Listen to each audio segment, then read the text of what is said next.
নবী সাল্লাল্লাহু আলাইহি ওয়াসাল্লাম বলেছেন, শোনো, যে সমস্ত মহিলার চেহারা অন্য পুরুষ দেখে, পোশাক পরে থাকে কিন্তু মানুষকে দেখায়, এরা হলো উলঙ্গ।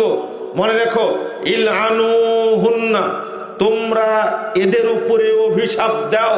ফাইন্নাহুন্না মালুনাত, এরা অভিশপ্ত মহিলা।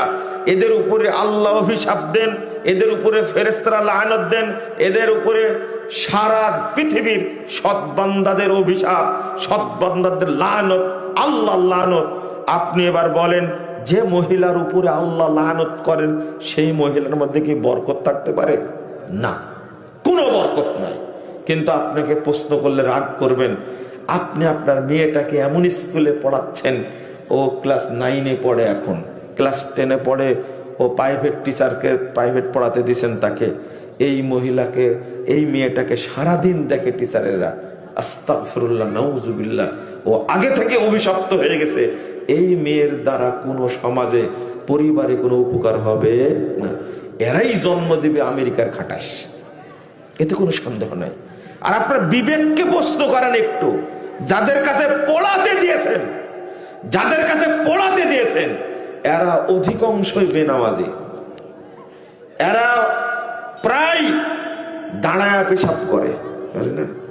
এই টিচারেরা এত লোলুপ দৃষ্টিতে দেখে, অধিকাংশ মেয়ের সাথে এই টিচারগুলো পরকিয়া করে। নাউজুবিল্লাহ, আস্তাগফিরুল্লাহ। এই হায়েনাদের কাছে আপনি পড়াতে দিলেন আপনার মেয়েটাকে, আর আপনি ভাবলেন আমার মেয়েটা খুব ভালো, তাই না? C C C C C, negative positive বুঝেন?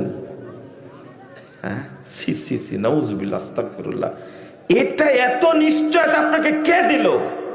এই জন্য আগের মায়েরা ভালো ভালো সন্তান জন্ম দিয়েছে, আর এখনকার মায়েরা কি জন্ম দেয়?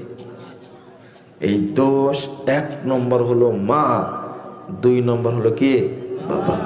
কথা মনে রাখবেন, মায়েরই দোষ। আল্লাহর নবী বলছেন, মায়ের মধ্যে আল্লাহ এত নিয়ামত দিয়েছে, মাকে আল্লাহ বলছেন নিদর্শন।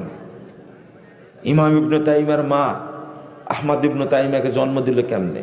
ইমাম বুখারীর মা মুহাম্মদ বিন ইসমাইলকে জন্ম দিল কেন? হাজারা কেন ইসমাইলকে জন্ম দিল? আপনি বুঝতে পারেননি?